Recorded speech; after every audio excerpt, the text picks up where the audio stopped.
What is up, you guys? Welcome back to your favorite Eagles podcast. We are back from our little off-season break. I hope you guys missed us as much as we missed you. Welcome back to the 2026 NFL season that is getting started this week, and the Eagles are back on their run to go back to another Super Bowl. What do you think, Mads? What are you excited for this year? I'm excited for just the entire season to start. I'm excited. This summer has felt way too long without football, and I'm just excited to get back out there. And well, not me, but I feel like I'm on the field, Matt. And just excited to get back out there. Watch some Eagles football. And I excited to repeat, dude. We haven't seen this in our lifetime, so I mean, something new. It's kind of nice. Yeah, man, it's definitely exciting. This team still has a lot of talent. They really didn't lose a whole lot. We'll go into a little bit of the ins and outs of who they did lose and who they retained, who they added. We haven't got to talk to you guys in a while, so we'll go over quickly some of the highs and lows of this offseason. But I'm excited for the prospect of what they can do again. I feel like they're absolutely in a position to run it back this year, and we all know how hard it is to do that. But I think that this team is not only the best team in the NFL still, despite their losses, but I think that they have a lot to prove that last year wasn't a fluke for any reason. I feel like for whatever reason out there, people don't like to believe that the Eagles are actually good. Everybody thinks they're a super team until it comes time to individually rank the players, so or the coaches or the coaching staff, et cetera, et cetera. So everybody loves to hate on Philly. We love it over here. We don't mind it, but certainly gives us talking points on our podcast, so we'll get into it. We keep clicking, so that's why they keep doing it. So, so first and foremost, let's just jump into, let's quickly get over the things that we didn't get to talk to you guys about in the offseason. Last time we talked to you guys, we were getting ready for the draft. So since that time, we have gone through the draft. We've had a few extra free agency additions and subtractions, and we've had a few moves here and there. So we'll dig right into it. So digging right into the draft. What did you think of the draft this year? I thought it was good. I mean, obviously Jihaad Campbell fell to us, essentially, is what we were told, and what with his injury. I felt like we just drafted the best player available and boosted our defense even more so than it already was. I know we lost a couple guys, and I feel like those guys that we added will help us with. I'm excited. I don't know much with the draft. It's a lot of question marks and seeing how they're going to translate from their game to the NFL. But like Ty Robinson, that's one guy that's in Nebraska, had a great senior season, but he's 24 years old. He's like older than like a lot of our guys on our like defense, above the average age. And he had a tremendous senior year, or super senior year, should I say. But before that, he wasn't doing much at Nebraska. So like that's a guy like you look out for. Like, can he make a difference in NFL? Can his game actually translate? And stuff like that it's gonna be exciting. Like, we'll see where Jihaad Campbell even fits in. Will he play outside linebacker? Will he play the like DN type, Von Miller type outside linebacker role? So I'm excited to see. I don't it's a safety from Texas. We'll see if he even gets playing time. I know he got hurt during training camp, but I'm excited, man. It seems like the young guys that we did get, we're very excited about, and I don't think anyone's going to step in right away other than Jihaad Campbell, maybe, and make a huge impact. But, hey, we'll see. Yeah, I mean, I'd have to agree with you on everything. I think that you basically named the three guys that are in position to get playing time right away, which would be, I'm blanking, Campbell, Andrew Mukuba, and Ty Robinson. Those are guys that are going to be kind of immediately pushed into the forefront of the team. I think what you said about Ty Robinson is accurate. He's definitely old, and it's easy in college. Not easy, so to say, but it's easier in college to look really good when you're a lot older than everybody else and you have more experience. We've seen that before with, who was it, Danny Watkins? Yeah, back in the day, the firefighter offensive lineman that was just absolutely dominating people, but it was really just because he was so much older than everybody else and bigger than everybody else. When he got to the NFL, it really didn't pan out. So it is something to keep an eye on with him, but I've heard really good things about him in training camp, especially from the players that are playing with him. He's got a lot of praise from his teammates and where he's at right now, and he's expected to make a big impact, which I'm excited about. Hopefully he can, stay at the level that he produced at Nebraska in his last year. Same thing with Mukuba. I think that he has a lot of upside. He reminds me a lot of Sidney Brown with a little more like, I want to say poise, but he's still got a lot to learn. He's still inexperienced. Didn't play in a huge conference, so he's still got some time to develop into I know he played in college. Oh, they moved to the Big Ten, didn't they? SEC. Oh, really? I thought he was on Colorado. He was on Texas. Oh, silly. I'm sorry. Yeah, no, you're good. Oh, You're good. I was mixed up. Ignore me. No, you're good. You're good. I was thinking he played for Colorado, but nevertheless, that actually makes it even better for me. He's played in a good conference, but he still has room to grow into the NFL stage. So I don't think you're going to see him right away, which I initially did think there was a chance you might see him quicker than we are. But I can't say that I'm super surprised that he is kind of taking his time to gather into the role. Not to mention that I don't think they're sold on Sidney Brown yet either. I do think that you started to see them, throw Cooper DeJean in there a little bit. You did start to see rotation with Mukuba before he got hurt. So I think they are still testing the waters at safety to see who's going to take over that starting role. But I'm excited for all the players that are ready to step in. I know we're filming as of right now is the same day of the first preseason game. So you guys will probably see this after the game. But from what I've heard, Jihaad Campbell is going to play tonight, which is really exciting. So I'm excited to see a little bit about that and see what he's got to offer. I think that he fits what the Eagles needed really well right now. Not only was he the best player available, but he fits the need for an immediate middle linebacker role with the absence of Nakobe Dean, while also filling the need for an edge rusher and a blitzer and somebody that can rush the passer. So I think that you're going to see him kind of rotate based on situational needs, but I think primarily you're going to see him probably in the middle linebacker role for the beginning of the year, and then I think you'll see him slowly adjust. But I actually expect him to start right away because I don't think that Jeremiah Trotter Jr. is quite where we need him to be yet. Yeah, I mean, I just was very surprised that Nakobe was calling the plays before he got hurt for Zach Bond. I didn't realize that, and they might pass that on Jihaad Campbell if he is able to progress the way that we think he will.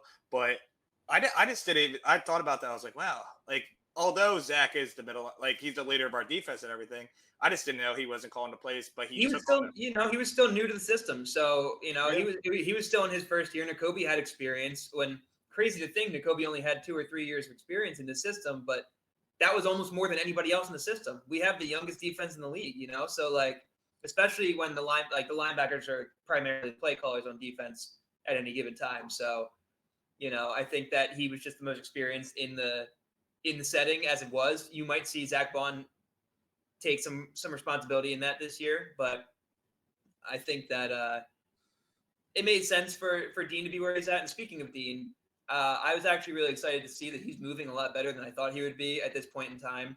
So I don't know exactly what his timeline is for coming back, but I feel like it's based on what I saw out of him, it's sooner than I expected. I thought that he was not going to be back until probably like week 16 range past that point. But from what I saw out of his movement, I don't want to get anybody's hopes up, but it looked like that's like he's on pace for like a week 8 kind of range more or even sooner. So, keep your eyes peeled for when he might get a chance to get back in the lineup. Yeah, no, it's from what it sounds like from reporters, they're saying that he might be put on the PUP list, which is the first. It's basically a glorified IR, so that you can fill out first 6 games, right?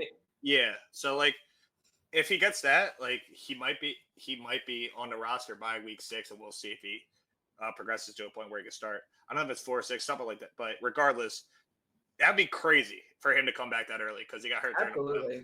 And to be fair, with the addition of Campbell, I don't want him to rush it either. I don't want him to, try to rush back. He's young. Get that injury healed up all the way so it doesn't become a recurring thing. And, take your time. I don't want him to me and you both, we've talked about Dean a lot of times because we had very high hopes for Dean. And then Dean, came out of the gates a little bit slow.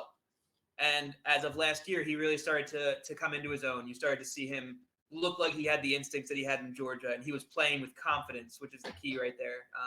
I feel like he finally grew his confidence to be able to play with instinct, and I'm really excited for what he could be when he is healthy. So again, I want to see them take their time with him so that this is not a recurring issue in the future.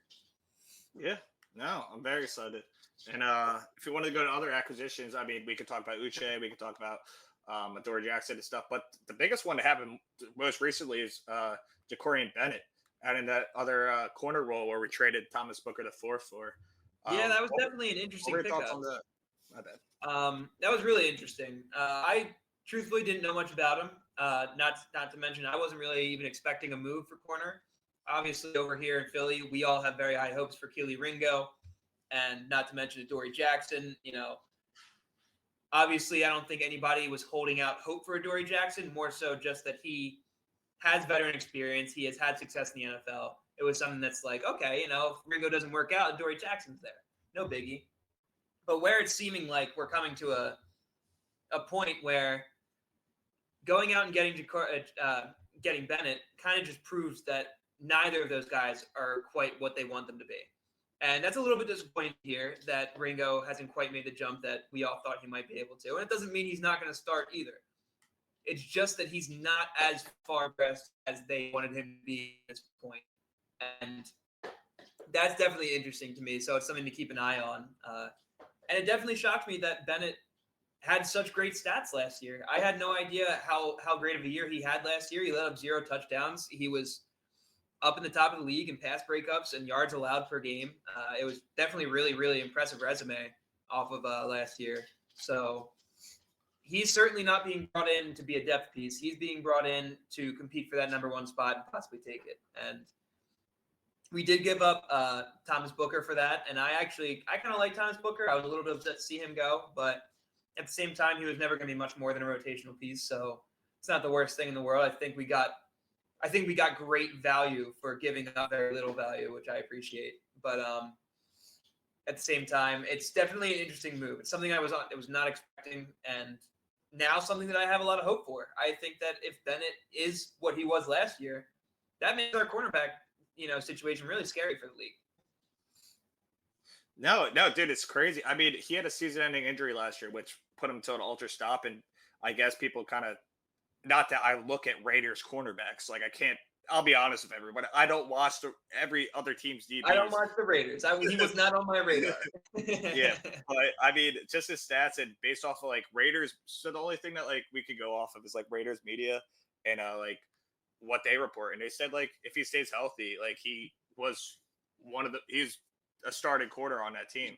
So yeah. I mean, I rather if he's starting or a depth piece, it's only going to help us because like who do you have after even like Ringo and Adoree? Like you have Eli Ricks, you have like guys that like haven't shown like that they can be starters. You know what I mean? So it just brings in more competition, more depth. Yeah. So at the end of the day, it can't hurt. I mean, we gave up Booker, but we have depth at D line now, and I think I like it. I think it's like basically no risk. Yeah, I agree, and I completely agree. I think it was a good move. I think that it adds some heat in the cornerback room to step up their game and keep everybody poised and on edge. And like you said, I think that no matter what, it just adds an extra piece of depth to the depth chart, and that is something that we absolutely needed. So I'm all for it. I would like to see the debate settled sooner than later. Like I'd like to know who the starting lineup is going to be, but obviously that's just more my need, not a team need. Yeah, I mean they could put out whatever they want now, just as a roster spot. Exactly. Like I was even reading things like Sean Payton always puts his rookies at the 5th string, so like everyone was like, "Oh, hit the new running back they drafted. He's the 5th string running back listed," and everyone's like, "Dude, Sean Payton puts all his rookies as the 5th string." Just because they haven't earned their spot in like old school type stuff. So like none of that actually matters. I mean, clearly we could assume who's going to be starters at most positions on this team, but I don't think a lot changes based off of last year. We did lose some key pieces, obviously in Sweat and Milton, but I personally think that you're going to see a full replacement in Jalix Hunt on the edge for Josh Sweat. I have high hopes for Jalix Hunt. I've seen a lot of good things about him in camp. I've seen a lot of great things of praise from his peers. I think that he blossomed in the role that he was given last year, which allowed him to play with a lot of confidence. And I think that he's going to be poised for a big role this year. And hopefully he can live up to what I expect out of him and what everybody else expects out of him. But the thing that's nice about him is that if he doesn't pan out, it wasn't fully expected. You know what I mean? Like, if it does work out, that's fantastic. That's better than we thought. If it doesn't work out, he was just supposed to be a hold-in piece until we do fill that role entirely. So I think that he gets to play with, not too much pressure, which I think is good for him. And I hope to see him just, flourish this year. And same thing with Moro Jomo. I think that he's going to fill in the same kind of role that Milton Williams did very well. I'm not trying to say that he's the same player that Milton Williams was, because Milton Williams obviously got that contract for a reason. He's a great player. He's physical. He's fast. He's a great pass rusher. I'm curious to see if Milton's going to be able to hold up the run game the way that he's supposed to, because we only really used him in passing situations. But that's to be seen. Either way, if we're just going to be using a Jomo to be a pass rushing D tackle, I think he can fill that role perfectly fine. And I don't think you see a deterioration from Milton Williams to him, because yes, Milton Williams might have been a better player, but Milton Williams was still the third string D tackle on our roster. He was not getting a ton of time. He was not getting a ton of snaps. I don't think you're going to see a major discrepancy. And with that being said, your only other hole comes in the linebacker and if Campbell, we'll see what Campbell looks like, and the secondary. The secondary is really your only spot that you have a hole in. So, and if the guy we just got, Jacorian Bennett, does his job and stays healthy and plays the way he did last year, then I feel like we stand with no holes once again and have the best offense and defense in the league. Call me crazy and biased, but we actually have evidence to back that up this year.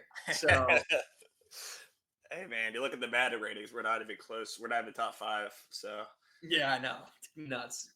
But that's just based off of individual rankings. So I understood it, but I mean, another guy that we kind of forgot about at this point is Jordan Davis. I know there's been a lot of reports of him, his weight loss journey and everything, and this and that. But he's on a contract type of year, and he was a top 10 pick for a reason. This guy is amazing. And I know you were really high on him getting drafted and everything. And I wouldn't call him a complete bust right now. Obviously, he's not Jalen Carter, but he hasn't shown that he's even the best player at the other D tackle than Jalen. But I'm excited for him. What are your thoughts on him this year? I'm excited for him too. I think that, obviously seeing the weight loss is a great sign to show that he knows that he's in a contract year and he has something to prove this year. I actually was pretty surprised that what are you giggling about? Sorry. I didn't know the microphone pulled out. I was trying to figure out this thing and I couldn't. I wanted to take it down. But. Sorry. But back on track, I was just getting at the point that I feel like he's definitely showing that he's in the right mindset and that he's ready to go and prove that he's here for the long run. I do think that I wouldn't call him a bust by any means, but I do think that him playing a lack of snaps last year definitely hurt where he stood, especially among the fans. And I personally didn't think that he was quite worthy of the player option that he got going into next year. Now, to say that he signed a $10 million player option, so he's been making $10 million. I think that's a little high for what he's given us. But with that being said, the Eagles would not have given that to him if he has not proven to them what he could be and that he fits a role that they need him to fit. I think that Jordan Davis does a lot more than the stats show. Obviously, he's a run stuffer and clogs up a lot of that line and allows for guys like Jalen Carter and Nolan Smith to be freed up and, get a one-on-one with somebody. But I think that he's going to be a big role this year. And I think that him losing weight shows that he wants to be more involved in the passing game. He wants to be an every down D tackle. And he, wants to stay on the field. He doesn't want to see that rotation going on anymore. He wants to lock it down with him and Jalen out there and, keep things running. I was impressed to see that Nolan Smith was saying that he's in better shape than he is, and that Nolan Smith has to check himself when he sees Jordan Davis standing there not gassed. So that's a really, really good sign. I'm very excited for him. If he can take over more than just the run stuffing game and can be, a force in the passing game, then he's going to be worthy of that top 10 pick and the money that we gave him. He's definitely got a lot to prove to me this year, but I think that he's poised to be in a really good spot. Yeah, no, I'm very excited for him, and right now he's actually on the depth chart listed as the starting interior tackle. Interesting, just on the depth chart, but Yeah. we'll see how that goes. But another guy that we, Jalen Carter goes in as like a three tech or a D end, right? yeah. Yeah. But another thing that we haven't really talked about the offense at all. The only hole there, in my opinion, is just the right guard. What do you think about Tyler Steen? I've heard that he's only been the only one taking the first team reps. Have you heard anything else about this, like this offense, like changing in any way? I Or will be transparent with you. I have not heard much on the offensive side of the ball. I think everybody's kind of just expecting them to be very similar to what they were last year. I think that everybody's expecting, the big guns to handle their end of the bargain. I think everybody wants to see Jalen Hurts take a step up in the passing game this year, but if you ask me, I don't give a crap as long as we're winning. I don't care what it looks like. I would love to see Jalen, step up his passing game just so that he can kind of prove some haters wrong and, prove that last year wasn't a fluke. Obviously, we've heard a lot of Jalen criticism this offseason and back and forth on where his legacy holds him now versus where his play actually holds him and where he stands as a top 5 or top 10 quarterback in people's books. We'll get into that next episode and kind of talk about maybe next episode we'll talk about our top 5 quarterbacks and start doing some player rankings to mix things up. But alas, I think that the offense is just so well grounded that a hole or two won't really hurt them. To be completely honest, I didn't think much about the offensive guard position. I do think that Steen had his ups and downs last year, but for the most part, I felt like he was able to handle his own. And he's got such great guys on the line with him that I find it hard to believe that he'd be such a glaring hole. But I suppose that's to be seen. I'm going to try to keep an eye on him in the preseason and see how he does and see what he looks like. Keep an eye on his footwork. And, I feel like his size has always been a big factor against him. So his footwork is definitely a key in how he's going to be able to, stand his ground. But otherwise, I haven't heard a lot for or against the offense. It seems like they're kind of just back on track. For me, the only thing I'm worried about, honestly, is the fact that it's a new offense yet again. I'm curious to see how Kevin Patullo handles this offense and how he calls his plays. And, over the years, we've had a lot of bad play calling and a lot of, lackadaisical creativity. So I'm hopeful to see him kind of jazz it up, see some trick plays, see less screens, more running up the middle. The kind of basic stuff that we ask for every year. But he's seen what worked in last year's offense, and I'm curious to see what kind of adjustments he's going to make. I just hope we don't take a step backwards. yeah, I mean, we're talking about a guy like it's very similar to a Brian Johnson type hire. It's kind of like in house in a way. This is just in house because he's a Sirianni guy that he was with. He's a wide receivers coach, wide receivers coach on the Colts, and a pass game specialist. He's been on the Colts and been a pass game coordinator on our team. I don't know the difference, but just a different. But essentially, he's been with Sirianni through and through. Obviously, losing Kellen Moore gave him this opportunity, but I don't know what to think of him. He's no prior coach experience of being other than he's an offensive analyst at A&M back in 2017. Like it makes me a little nervous. A first time guy that getting offensive coordinator role.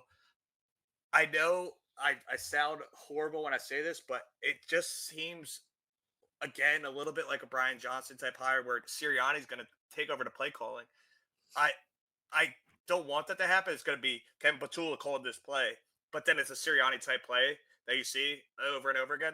We're going to have the same discrepancy on who's calling what. Yeah. What's your confidence level with Kevin Petula? I mean, there's no reason to not like him, but for me, it's not. It's just because of Brian Johnson's only giving me a little bit of the like. Yeah, we got a sour taste in our mouth. We've seen it go wrong. We've seen how it can go wrong. And it felt a little lackadaisical to see them go through the hiring process and not really interview a lot of guys with experience. And it seemed like from the beginning, this was their plan, which I felt was, again, lackadaisical. I think they could have put more effort into at least checking other options, seeing if anything, sparked their interest. But alas, we went with what we went with. And there's going to be an obvious sour taste in everybody's mouth off of what happened in 2023. But I think that the Eagles are in a very different spot than they were back then. I think that Nick Sirianni as a coach is much more poised. I think he has a lot more experience.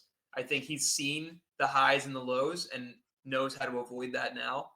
I think that the players all are now becoming veterans and understand how to navigate those kinds of things and navigate the media and the trials. And, this team has been through a lot of,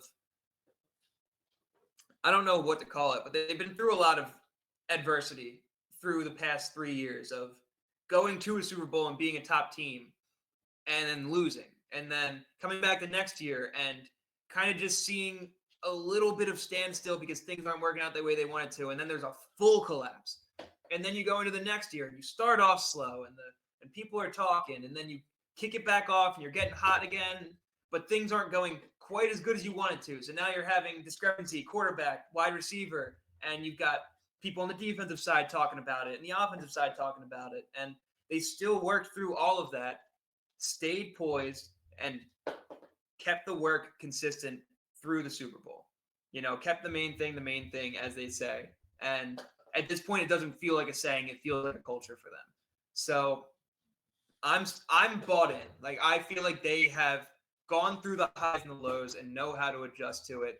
And even if Kevin Petullo does turn out to a Brian Johnson situation, I think that they would be able to navigate it back on track this time. But obviously, that's wishful and optimistic thinking. But I don't have any reason to not trust this organization and what they've been able to do in the past few years. So I'll say my confidence level for Kevin Petullo right now is probably at like a 7. Don't know what to expect out of him. Don't know whether we'll see anything different or new. It could look exactly the same as last year. I got no idea. But until I see it, I can't give a more accurate representation. But, maybe we'll revisit this around week 5 or 6 and ask the same question, see how we feel then. But I think this team has what it takes to navigate the tough waters. Yeah, dude. I'm very excited for the season. Did you want to do the schedule today or did you want to just do it next week? Go down every game? I know we've been going for already a half hour. It didn't feel like it went pretty quickly. Yeah, I told it off for next episode. We'll talk about it getting into next week. So you guys know, I don't know, who of you guys keep up every week. We check for new episodes, but we will be running on more of a schedule this year. We're going to try to stick to 6 p.m. on Tuesdays for recording, which means the episode will get out to you a day or two after that, most likely. So stay tuned. We're going to try to get things out to you a little bit quicker this year and more on time, more prompt. So stick with us. We hope that you guys are going to be excited to hear us out. Obviously, we missed a lot this offseason, but Steve and I are kicking off, our lives and our jobs elsewise. We're trying to stay, locked in with you guys as well, but sometimes we have some scheduling issues. And unfortunately for both of us, summer is very busy. So we got our nice needed break in, but we are so excited to be back with you guys and to be back talking about our favorite team with you. We hope that you guys are as excited as we are, like I said at the beginning of the episode. And make sure you're tuning in every single week to check in for updates and news and thoughts on, our thoughts on what's going on. If you want any insight, we will be here for you. Reach out to us, comment and DM on Instagram. We're always open to conversation as well. If you ever want to get into an argument with us, we are here for it. We love that kind of thing. So, feel free to engage on the Instagram as well as the YouTube. So if you like this video, please make sure to like the button in the top corner. And if you like our videos in the future, make sure to subscribe. Like I said, we're going to be on schedule and running all year, week to week. So stay tuned. Up until the season starts, we'll be back to you with another episode next week, and then we'll probably maybe take a week in between before the season starts. But stay tuned with us, and we will have more and more content out for you. So thank you guys for staying locked in with us. Could I ask you one more question before we go? I know you're about to wrap it up. No, go for it. Let's hear it. So just because the preseason game happening right now, I just want to get your thoughts on. So apparently the Bengals are starting Joe Burrow in their entire offense, and we're not starting anyone from our offense. I know we mentioned it just like brief conversation on the side before the podcast, so I thought it would be a good clip. Um, do you think that we should be starting like Jalen, like Saquon, AJ, Smitty, like our O line? Like, do you think they should be out there tonight? Absolutely, I think so. Yes, I understand everybody's concern for injury and the fact that preseason kind of feels a little lackadaisical and boring and unnecessary sometimes. I think it's incredibly necessary, and I think you can use last year as a perfect example. The preseason is 3 weeks long. Used to be 4. Nobody used to have a problem with it back in the day, and you used to always see starters play at least 2 of the games. Never used to be a problem. Now, coaches like to sit them, not take any risks, and you've even seen preseason get shortened a week, and that's fine and dandy. But as a football player, you need to become accustomed to getting hit and hitting. Your body has to get used to the bumping and bruising and the fact that you are throwing yourself full speed at somebody else. It can be, your body can respond really terribly if it just gets thrown into fight or flight, first week of the season, and you hit somebody as hard as you can, and your shoulder your shoulder is killing you. It can cause a lot more injuries if you don't break your body into it and get it ready before the season. And I don't necessarily want to see our starters playing all 3 games, but I do want to see them getting a drive-in maybe in each of them. I do think that you should see them getting some playing time. We saw the Eagles start 2-2 last year, very, very slowly. It's almost like that's the same length as preseason. Yeah. Get your preseason in so you can kick off the season right. And I know that it can be a little bit long of a season, but it's not something that they're not used to and something that their bodies aren't built for. I know that it's easy for me as a fan to sit here on my couch and say, yeah, play them. But I do think that it's important for their bodies to be in top shape getting into the season and for their minds to be right. I completely understand that aspect, but I'll play devil's advocate here just for fun. You see Jalen Hurts get crushed and if he was playing and I don't know, have a season-ending injury, then what do you say? Then what do you tell those guys that were like, oh, it's just football? Like, it's hard because if you is that a risk that you're willing to take that risk? I mean, personally, I am. I feel like in the preseason, like I think that the likeliness of that is pretty low. I know that it can happen on any given play, especially you can't predict non-contact issues either. But in the preseason, I don't think people are going to be going even the defense, I don't think you're going to be seeing them go 100%, So I find it less likely that people are going to get injured in the preseason unless it's a non-contact injury, which can happen on any given day. So to me, I think that you should see them play. I mean, these guys are. I just question it. I mean, I understand a series or two, but not a whole quarter, and I would like it toward like the end. But some of these guys are fighting for their lives on a roster. It's true. So that's the only way I get a little concerned. I'm not saying don't play them at all. I would love to see a little contact and everything because obviously it makes a big difference. And just even if like they were saying on WIP today, just if you get him in there just to know that he can get hit, because like you'll see like Myles Garrett and them and the Browns come in for like a joint practice before we start. Myles Garrett is never gonna hit Jalen. Like you know what I mean? Like he can't. And if he did, like that, there would be a fight and a fine, and it might be a suspension. But it's never gonna happen. So like, but just to know the fact that like you can get hit and like he's not wearing the red jersey, it could definitely help. But it just the risk. I see. I mean, obviously Vic is saying he's going to play starters and everything, but like just on an offensive side, Matt, I have to disagree with you a little bit. Just saying it just the risk reward is not there for me. I'll be honest. Yeah, I mean, it depends on where everybody's at. I do think that Jalen is one that should play. I would actually prefer Jalen play more than Saquon, AJ, Devontae, and those guys. Wide receivers are wide receivers. They go out there and they catch the ball. I don't need to see that. Running backs, you know what they can do. Saquon especially had a shit ton of touches last year. Excuse my language. had a lot of touches last year, and I don't want to see him, start off slow. I wouldn't mind not seeing him. But I do think that it's important for somebody like Jalen to get out there and see live ball. I think that watching, what you see in practice is not what you're going to see in a game. And I do think it's important to just get out there for a drive and just get your mind flowing, get your mind going. I feel like last year when we started the season, especially week 1, we saw Jalen's mind flutter in the first week. And I don't want to see that again. I think that he should, at some point in this preseason, get some live time just to get his feet wet. But outside of that, I do understand not wanting the other guys in there. I'd like to see somebody like Steen, getting as many reps as you can, just to, so you can get an eye on him and know that he's ready. But otherwise, I'm not against you in this matter. I'm not incredibly passionate about it, but at least for the quarterback, I'm a little bit more passionate about it. I do think that we should see him play a little bit. Yeah, I mean, we'll see tonight. I mean, I doubt Jalen's going to play, but I doubt you'll see him tonight. I want to see him in the last game for a drive or two.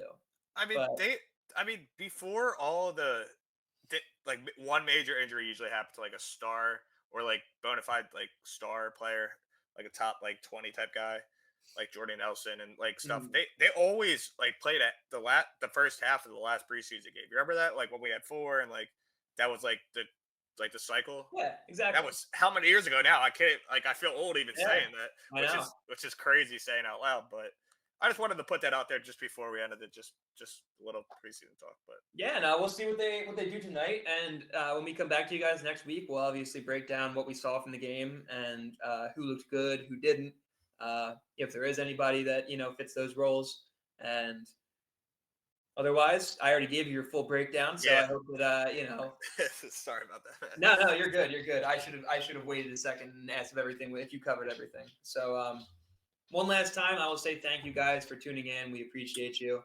If you like this video, make sure to press the like button. And if you want to hear us in the future, make sure to subscribe. We will be back again next week going over the game and a few other things. And especially top thing is the schedule. So make sure to come back to hear our predictions and what we expect out of the Eagles this year. I can tell you now, spoiler, I expect big things. But again, thank you guys, and be sure to tune in next week and check back with us. So, go Birds. We will see you guys soon. Let's go Birds.